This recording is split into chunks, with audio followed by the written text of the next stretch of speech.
Mientras yo enterraba sola a mi hija de 9 años, mi familia bebía champán al otro lado de la ciudad. Entonces, mi mamá me envió un mensaje: deja de ser dramática. Esto es urgente. Se refería al fondo fiduciario de $950,000 de mi hija fallecida.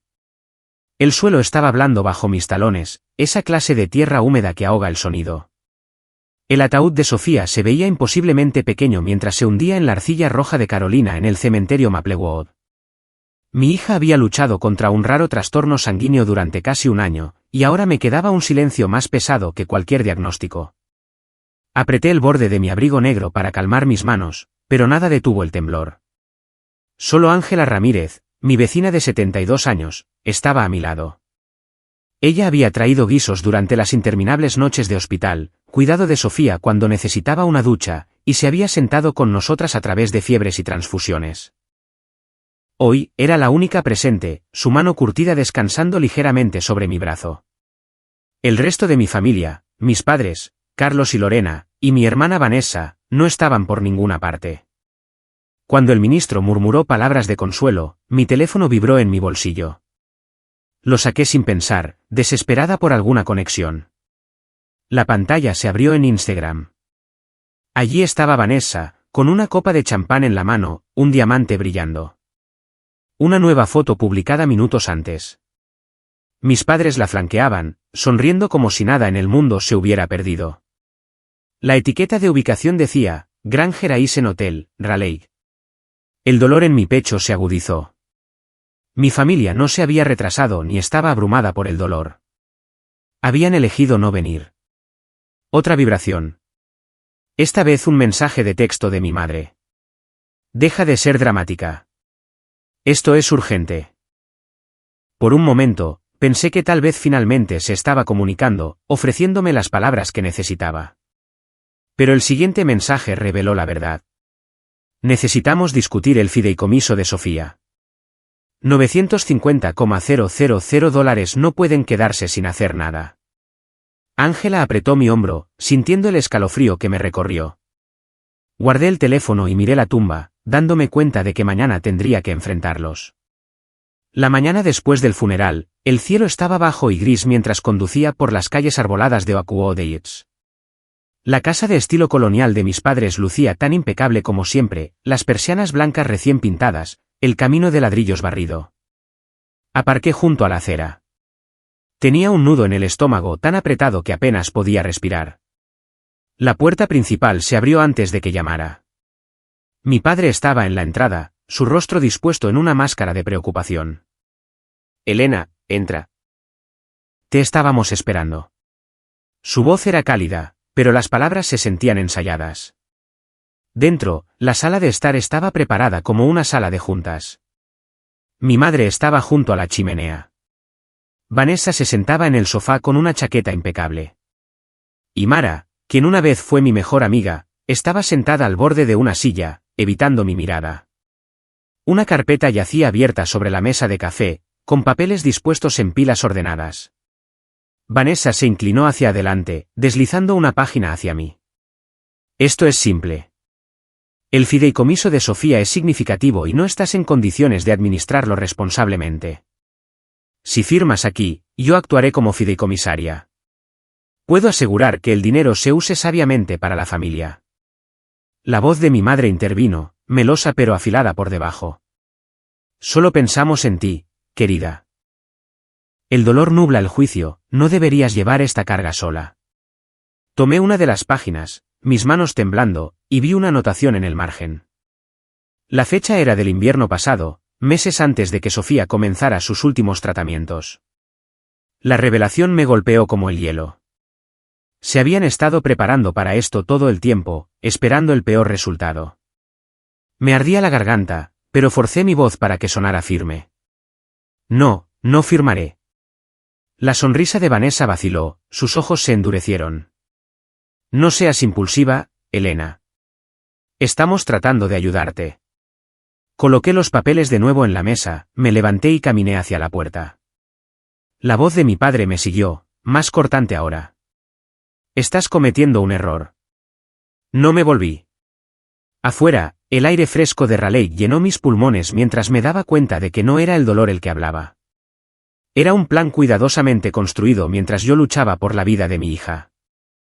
Mañana, necesitaría encontrar a alguien que pudiera ayudarme a descubrir cuán profundas eran sus intenciones. Esa noche, no pude dormir. Los papeles que Vanessa había deslizado sobre la mesa ardían en mi memoria, el margen entintado con una fecha meses antes del último aliento de Sofía. Me senté en la mesa de mi cocina, con la carpeta que había tomado aún sin abrir, y recordé el momento en que Mateo me habló por primera vez sobre el fideicomiso. Había sido hace 6 años, antes de que nuestro matrimonio se desmoronara, antes de que su empresa lo trasladara a Londres. Estábamos sentados en la mesa del comedor, Sofía dormía arriba, cuando él firmó los documentos. Si algo sucede, había dicho, su tono solemne de una manera que rara vez escuchaba, esto es para que tú sigas adelante. Sacrificaste tu carrera, tus ahorros, todo por ella. Este fondo asegura que no te quedes sin nada. En ese momento, lo descarté como una planificación innecesaria, el tipo de salvaguardia que archivas y olvidas. Ahora, su previsión era el único escudo que me quedaba. El teléfono sonó justo después del amanecer. Eran los padres de Mateo, llamando desde Arizona. La voz de Marta se quebró mientras hablaba. Elena, nos acabamos de enterar. Queríamos tanto a esa pequeña. Si nos necesitas, iremos, añadió Jorge. Lo que sea necesario, estaremos a tu lado. Su dolor era crudo y sin pulir.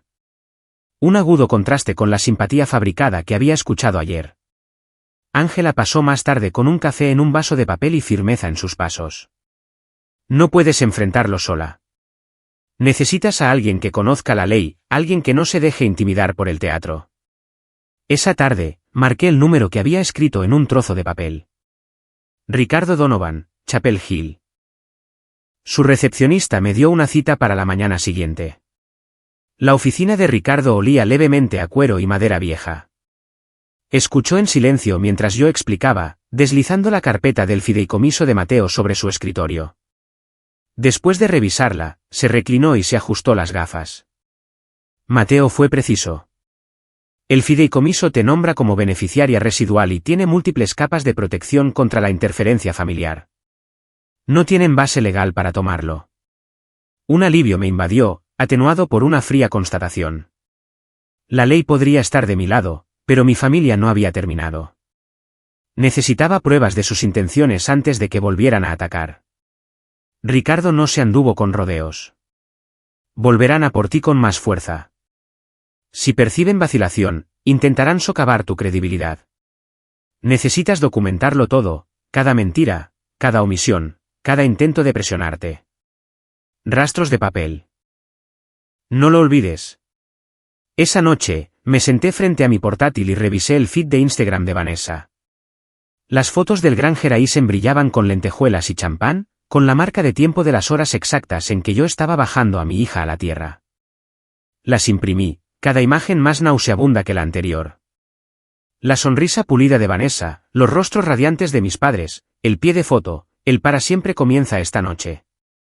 La pila de páginas se sentía pesada en mis manos, pero era una prueba que no podían torcer en un recuerdo o una exageración. Al día siguiente, Ángela apareció en mi puerta con una caja de cuadernos. Llevé diarios, dijo simplemente, colocándolos sobre mi mesa. Dentro había página tras página de su caligrafía firme, las noches que trajo sopa cuando yo no podía cocinar, las tardes que se sentó con Sofía durante las transfusiones, las fechas y horas en que nos llevó a casa desde el Hospital Duque. Se me hizo un nudo en la garganta al hojear sus palabras. Había estado construyendo un registro de amor sin saber que algún día podría servir como defensa. Por la noche, pedí 2 cámaras de seguridad y las instalé en la parte delantera y trasera de la casa. Si alguien intentaba acorralarme de nuevo, no me pillarían sin pruebas. No tardó mucho.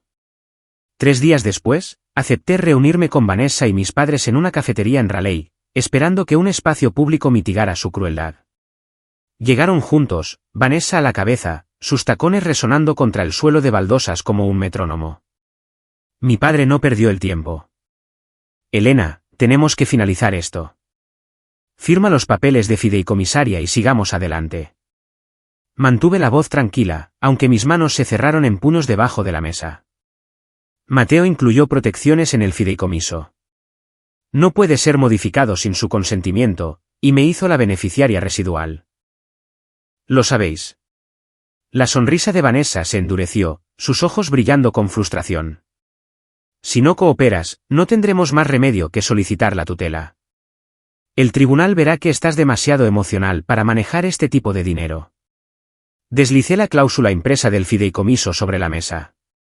Entonces el tribunal también verá la intención de Mateo en blanco y negro. Sus rostros se quedaron en silencio, el peso del papel entre nosotros más fuerte que sus voces. Recogí mi carpeta, me levanté y salí, con el corazón latiendo con fuerza, pero firme. Por primera vez, sentí algo más agudo que el dolor, resolución. Mañana, estaría lista para su próximo movimiento. El primer susurro me llegó a través de Facebook. Vanessa había publicado una foto de sí misma bajo una luz suave, con la mano sobre el corazón. El pie de foto decía: recen por los familiares que luchan con la salud mental después de una pérdida. A veces, el amor significa intervenir cuando no pueden ver con claridad. Los comentarios fluyeron con simpatía, aplausos y admiración por su fuerza. Ninguno de ellos sabía que no había aparecido en el funeral de Sofía. 2 días después, el periódico local publicó una historia: familia busca ayuda para madre en duelo. Mis padres posaron en el porche de su casa, con expresiones solemnes pero pulidas. La cita de mi padre decía: nos rompe el corazón. Pero debemos protegerla de sí misma. Me senté en la mesa de mi cocina con el periódico extendido ante mí, los dedos presionando mis sienes. No solo intentaban llevarse el fideicomiso de Sofía. Estaban construyendo una narrativa para pintarme como inestable. Luego llegó la llamada de la oficina de registros del Hospital Duque. Señora Holden, estoy obligado a informarle de una violación de la privacidad. Alguien accedió al expediente médico de Sofía la semana pasada utilizando una autorización de contacto de emergencia obsoleta. Lo hemos rastreado hasta la información de su hermana. Se me oprimió el pecho. Una fría ola de rabia reemplazó el dolor que nunca se iba. Los registros de Sofía. Cada fiebre, cada tratamiento, cada revés reducido a munición en la campaña de Vanessa. En la iglesia el domingo, vi a Mara al otro lado del pasillo. Se movió incómoda cuando nuestras miradas se encontraron y se volvió hacia su himnario. Más tarde, Ricardo confirmó lo que ya sospechaba: había firmado una declaración jurada describiéndome como errática durante la enfermedad de Sofía. Mara, que una vez me había tomado la mano durante las vigilias de medianoche en el hospital, ahora alimentaba la historia de que yo no era apta. Cerré los ojos e imaginé a Sofía con su pijama de superhéroe, arrastrando el portasueros detrás de ella, declarando que era valiente, incluso cuando tenía miedo. Si ella pudo enfrentar 8 meses de dolor sin inmutarse, yo podía enfrentar esto. Doblé el periódico y lo coloqué en mi carpeta de pruebas junto con las publicaciones de Facebook, la carta del hospital y la declaración jurada de Mara. Las mentiras se extendían rápidamente, pero también mi determinación para enfrentarlas. Mañana, comenzaría a construir no solo una defensa, sino un caso inquebrantable. Ricardo extendió una pila de carpetas sobre su escritorio, organizándolas con deliberada precisión. Necesitaremos una cronología, dijo. Cada visita al hospital, cada decisión de tratamiento, cada factura que gestionaste. Cuanto más detallado, más fuerte será nuestra defensa. Durante la siguiente hora, llené su escritorio con comprobantes de citas, extractos de seguros y mis propios calendarios marcados con tinta roja. Cada fecha llevaba su propio recuerdo: noches en que la fiebre de Sofía se disparaba, días en que dormía en rígidas sillas de plástico, tardes en que los médicos negaban con la cabeza. Ricardo tomó notas cuidadosamente, como si cada línea fuera un ladrillo colocado contra el caso que mi familia estaba construyendo. Insistió en que programara una evaluación psiquiátrica. No porque dude de ti, aclaró, sino porque argumentarán que el duelo te hace incapaz. Cortaremos eso antes de que puedan usarlo. Sentada frente al evaluador una semana después, respondí cada pregunta con firmeza, incluso cuando el dolor presionaba mis costillas como un peso físico. Cuando el informe regresó declarándome competente, lo guardé en mi carpeta como un escudo. Los padres de Mateo llegaron de Arizona con un sobre Manila. Dentro había declaraciones notariadas, las palabras de Mateo escritas años antes, su intención de que si Sofía no podía usar el fideicomiso, pasaría a mí. Las manos de Marta temblaban mientras me lo entregaba. Él confiaba en ti, Elena. Sabía que honrarías su memoria. Ángela llegó esa noche con sus diarios atados con un cordel. Los dejó suavemente sobre la mesa de mi cocina. Cada comida, cada visita, cada noche que me senté contigo, todo está aquí. No pueden borrar lo que vivimos. Creía que estaba preparada para cualquier cosa hasta la noche en que Vanessa apareció en mi porche. Mi cámara la captó de pie bajo el resplandor de la luz del porche, su voz baja pero cortante. Siempre has sido la carga. Firma o te destruiremos. No me inmuté esta vez. Dejé que la grabación siguiera, y luego le cerré la puerta en la cara. Por primera vez, sentí que el equilibrio cambiaba. Mañana, esa grabación se convertiría en la piedra angular de mi defensa. El juzgado del condado de Waco olía ligeramente a barniz y papel viejo mientras seguía a Ricardo a la sala del tribunal. Mis padres y Vanessa ya estaban sentados en la mesa del demandante, sus rostros compuestos en máscaras de dolor. Mara estaba a su lado, aferrando su declaración jurada como un salvavidas. Parecían menos una familia en duelo y más un elenco ensayando para una obra. La jueza Mariana Peña entró con silenciosa autoridad. El pelo plateado recogido, los ojos agudos mientras escaneaba el expediente. Estas son acusaciones serias, dijo. Espero pruebas, no teatro. El abogado del demandante comenzó pintándome como inestable, una madre deshecha por el dolor. Mara subió al estrado, su voz temblando lo suficiente para sonar creíble. Elena me llamaba en mitad de la noche, histérica. Estaba paranoica con los médicos, convencida de que algo peor estaba sucediendo. Temía por su juicio. Me agarré al borde de la mesa, forzándome a no reaccionar. Luego testificó el administrador del hospital, confirmando lo que Ricardo ya había descubierto: Vanessa había accedido a los registros médicos de Sofía sin autorización. Un murmullo recorrió la galería. Cuando el padre de Mateo subió al estrado, su voz se quebró de convicción. Mi hijo dejó claro que si Sofía no podía usar el fideicomiso, pertenecía a Elena. Ella sacrificó todo por esa niña. Sus palabras resonaron más verdaderas que todas sus actuaciones pulidas juntas. Ricardo se levantó lentamente y reprodujo la grabación que habíamos capturado. La voz de mi hermana llenó la sala, fría e inconfundible. Siempre has sido la carga. Firma o te destruiremos. Luego, el tono mesurado de mi padre. Una vez que tengamos la tutela, podremos usar el dinero como queramos. El aire en la sala del tribunal cambió. Incluso la jueza se inclinó hacia adelante, su rostro endureciéndose. Después de una pausa, habló con acero en su voz. Esta petición es desestimada con perjuicio. Lo que veo aquí no es protección, sino explotación. Ordenó una investigación formal por perjurio y emitió una orden de alejamiento que impedía cualquier contacto posterior. Un alivio me inundó, agudo y vertiginoso, mientras Ricardo recogía los archivos. Sabía que el mazo de la jueza había traído justicia hoy, pero mi lucha por proteger el legado de Sofía estaba lejos de terminar. 2 días después de la audiencia, el periódico local publicó en primera plana: madre vindicada en batalla por fideicomiso. Mi foto era más pequeña que la de ellos, metida bajo el titular, pero el artículo contaba la verdad, cómo la petición de tutela había sido desestimada y cómo la jueza ordenó una investigación por perjurio. Por una vez, no era la mujer frágil de su narrativa. Era la madre que luchó y ganó. Las noticias viajaron rápido. El prometido de Vanessa emitió una declaración cuidadosamente redactada a la prensa, pero el daño ya estaba hecho. En una semana, su compromiso se terminó. Borró las fotos del gran Geraisen, pero Internet no olvida.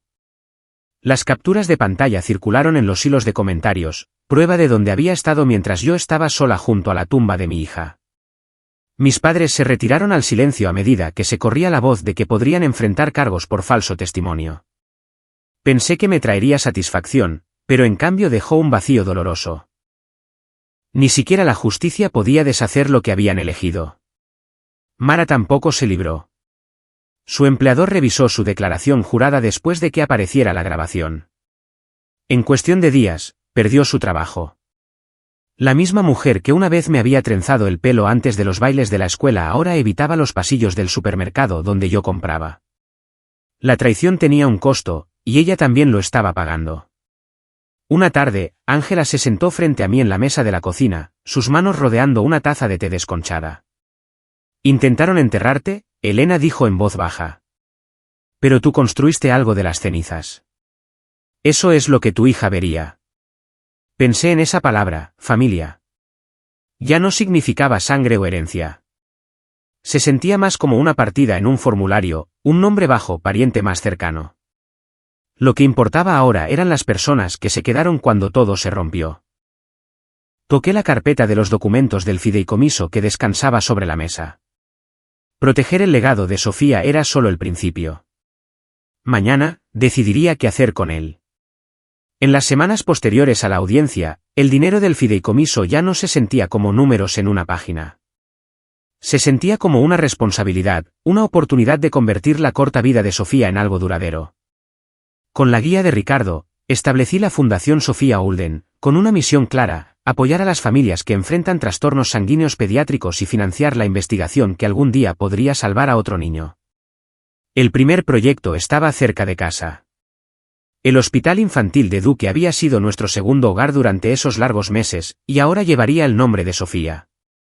Se montó una placa en el ala recién renovada, la unidad de hematología pediátrica Sofía Olden.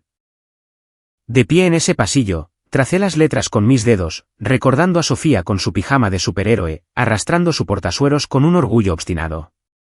Ángela se unió como coordinadora de voluntarios sin dudarlo. Organizó cadenas de comidas, transporte y turnos de respiro para los padres acampados junto a las camas del hospital. Ricardo se encargó de todos los asuntos legales pro bono, redactando los estatutos y asegurándose de que la fundación no pudiera ser socavada. Los padres de Mateo se movieron con determinación, encabezando un programa de apoyo para abuelos que conectaba a familias como la suya con recursos y comunidad. Por primera vez en meses, comencé a hablar frente a grupos. En una reunión de apoyo una noche, me paré en un círculo de padres y les hablé de Sofía, de su valentía, de su risa, incluso cuando su cuerpo temblaba, de sus sueños de convertirse en doctora. Mi voz no tembló, y mis manos ya no temblaban. En cambio, me sentí anclada, como si la fuerza de Sofía se hubiera asentado en mí. La fundación aún era nueva, frágil en su infancia, pero ya estaba tocando vidas. Mientras conducía a casa esa noche, me di cuenta de que la promesa que le había susurrado en su tumba ya no eran solo palabras. Se estaba convirtiendo en realidad. Mañana, volvería al cementerio Maplewood con flores, lista para contárselo yo misma. El camino a través del cementerio Maplewood se sentía diferente a como lo había hecho un año atrás. Los mismos robles daban sombra al sendero de grava. Las mismas lápidas se inclinaban en filas desiguales, pero mis pasos llevaban una firmeza que no había conocido entonces. Llevaba un ramo de lirios frescos en una mano y el conejito de peluche favorito de Sofía en la otra, sus orejas gastadas aún suaves por su tacto. Me arrodillé junto a su lápida, quitando una capa de polen. El granito atrapaba la luz de la mañana, las letras talladas nítidas y claras. Dejé las flores y luego coloqué suavemente el conejo en la base. Tu nombre está en todas partes ahora, susurré. En los pasillos de Duque, en becas de investigación, en familias que saben que no están solas. Una voz detrás de mí agitó el aire. Disculpe, ¿es usted Elena Olden? Me volví para ver a una mujer sosteniendo la mano de una niña de la edad de Sofía. Los ojos de la madre brillaban. Soy Sara Michei. Esta es Emma.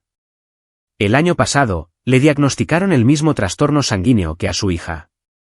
El especialista financiado a través de su fundación encontró un tratamiento que funcionó. Ella está viva gracias a usted, gracias a Sofía. Emma dio un paso adelante, tímida pero decidida. Gracias por ayudarme a mejorar. El mundo se volvió borroso por un momento mientras miraba sus ojos brillantes. Me agaché para encontrar su mirada. De nada, Emma. Eres exactamente la razón por la que hacemos esto. Mientras se alejaban, toqué la lápida de nuevo, un calor extendiéndose por mi interior. El legado de Sofía no estaba atrapado en granito o documentos judiciales. Vivía en niñas como Emma, en familias que ahora podían tener esperanza. Familia, me di cuenta, no siempre es sangre. Es elección, lealtad y amor. El tipo de amor que se queda cuando el resto desaparece. Cuando la traición forja tu columna vertebral. ¿Qué puertas cierras para siempre? ¿Y cuáles te atreves a abrir?